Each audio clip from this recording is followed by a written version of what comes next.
Yeah, I took over the buildings 3 years ago now, or coming up to 3 years ago, so it was end of 2020. Clipstone Colliery is a former pit, opened in 1922 and closed in 2003. It was then left to go derelict.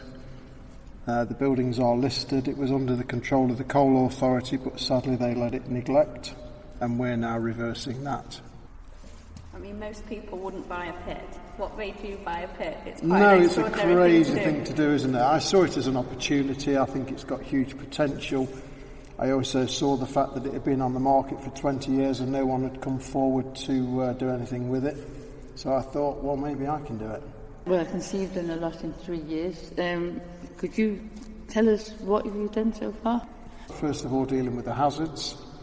Making sure there's nothing going to fall on your head or trip over or fall down a hole, so we've done all that now. There was all sorts of things like you're walking through in the dark and you might find a piece of steel pipe that's been snapped off at eye level, which is very dangerous because you don't necessarily see it. And there'll be holes in the ground that drop down 6 foot that you don't necessarily see. The place is covered in rubbish, so when you're tidying up you find all sorts of hazards, broken glass, falling sections of roof, concrete. Lots of that to deal with. So how would you approach that? Did you get people in to deal with it? No, we've got a couple of volunteers that come and help us, but basically it's me and Julie doing most of the work. We've then replaced a lot of windows as well. About 300 windows have been replaced.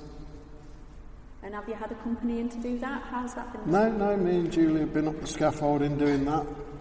Well, we don't work particularly hard, we just keep going at it, and after 3 years you get quite a lot of work done. But doing those windows there, the scaffolding was quite high, as you can imagine. It's easy to look at the buildings and see first floor windows, that if you compared it to your house, that's about 6 stories up. So can you talk us through how you did that, what safety equipment you had on and so forth? Yeah, well, we had the scaffolding erected, and then we've obviously got to wear clips and harnesses and goggles because we was smashing out broken glass, chipping the putty back to the steel frames and then renewed with acrylic panels. But we've got a pattern for the acrylic that almost matches the original glass. When you're looking up, you can see slightly green ones. The greeny ones are the original ones. And so the majority of them have been replaced. And how did you do it? Did you just pass one to each other? Did you work as a team? Well, unfortunately, they're all slightly different sizes. They all vary by a couple of millimetres, so you've almost got to cut each one to fit. You'd have thought that the steel frames would be accurately fabricated, but they need to be correct. If a 2 mil gap, they're not secure. And if they're a tight fit, then the heat from the sun causes them to warp. So how did you do that? Did you cut them to size up there, or...? We altered them, yeah. We had them cut at the supplier to a rough size, and then we trimmed them to suit when they were up there. So everything was probably a couple of mil too big. It's the only way to do it. We actually found a third shaft, which is in the field next to us, where they proposed to put housing on there, and we said, did you not know there was a shaft there? And it's actually goes down 50 metres, and they've now capped that off and filled it back in. So the housing scheme has changed now to include a children's play area above the shaft, but it's now capped off properly. Can you tell me about how you've remembered people that lost their lives here? Yeah, we had a statue made, which was a local sculpture, and we went round the site collecting lots of scrap bolts, bits of plate, nuts, washers, anything, and he fabricated this 4-ton sculpture that's about 12 feet high of a miner with a lamp, in memory of those that worked here. And we also had a plate engraved by a local engineering company with all the names of the 57 men that died working here. Yeah, I mean, the saddest one's probably the first one. He was only 15 and he was on his first day at work and he was crushed between 2 coal tubs. its history, I mean, relatively, it has been a relatively safe bit, hasn't it? It hasn't. Yeah, 57 lives over fires. that period, but of course that's only lives. The accident record didn't include minor injuries. And apparently a minor injury like losing a finger wasn't recorded, whereas today if you got a splinter you'd record it in the accident book. So if you'd imagine 57 died, you can imagine a significant amount would have lost a limb or had suffered serious injuries, let alone the respiratory injuries that they get, long-term, white knuckle and everything, bad backs, bad knees, bad hips. So the 57 that died, it's not a real true picture of the injuries that happened.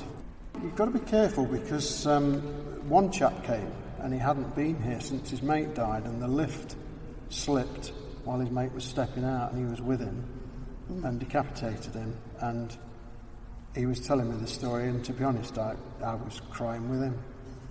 He was crying, and it's so emotional.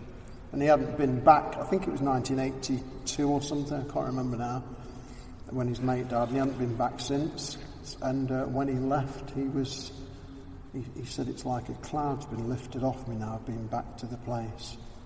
There's a lot of other people that have been whose granddads and what have you have worked down the pit, and they're just delighted to see where he actually worked, step into his shoes a little bit. So it's therapeutic, I think, for a lot of people. Well, of course, it's 20 years on now, but there are still plenty of people living in Clipstone that have got family or had family that worked here. There were 1,300 people worked here at one point. So you've done something really extraordinary in bringing an old industrial historical site into the here and now, into the future, and you're repurposing it. Yeah, we're trying to. I mean, it's got to be commercially viable. There's no big handouts. No one's saying, here's £1 million, go and spend it on the buildings, because there's obviously a limit to what you can do with them. So you've got to justify all the expense. What we do instead is a commercial approach where if we can come up with a scheme that raises money, we'll use that money to buy materials. We don't earn a salary, we don't get paid for it. But they are our buildings that we're uplifting the value on at the end of the day. So that's, I suppose, our goal. But any money that comes in, like from, we had a piano concert a couple of weeks ago, that earned a significant amount of money actually. So that's immediately being spent on the roof as we speak now. So can you tell me a bit about the atmosphere here, and have you ever come across anything spooky? No, we avoid that side of it because we've had lots of people want to come and do paranormal activities and things like that, and we've always said no because in respect of those that died here, it's who knows whether it's haunted or whether you believe in that sort of thing, but I'd sooner leave it as it is, to be honest, and not stir up what may be here or may not. So whilst we like events, we don't allow any events. We turn down far more event options than we actually take on. So what other events have you run? Tell us what else. Oh, we've had all sorts. We've had drone festivals twice. Explain that to us, for people who don't know about a drone festival. Yeah, people interested in high-speed drones were racing on circuits through the buildings when there was no windows in, and having to fly through the winding wheels, all sorts of difficult manoeuvres to navigate around the buildings. Perfect for it, really. Flapping. I think there's a pigeon. Is there a dove? Well, there was a dove here yesterday, and I'm not entirely sure where they get in. We did find a barn owl in here, and that we managed to get that in a box. Well, fortunately, I think he'd banged his head, so he was a bit dazed. So I was thinking it would go mad when I got near it, and it didn't, so I just got it in a cardboard box. But it was quite high up, unfortunately, but I managed to get it. How did you get to it? I climbed up the steel there. I just got a ladder up to that bit and climbed up the steel, and it was sat on the ledge. And I thought, I'm wasting my time because it's just going to fly off. And I got to it, and I think it's banged its head on the window trying to get out. It's about over 30 foot, isn't it? But with the pigeons, I'm not bothered because they're a nuisance anyway. But there is a raven that comes daily, peregrine falcon. I don't know whether he nests here or whether he just comes here daily, but he's taking the pigeons out one by one. And I think there are barn owls because we were chopping off some, not rhododendron, some buddleia from some guttering, and a barn owl flew out. And I don't know where it came from, but there might be a barn nesting in the building. I don't know. So we've got to be careful there.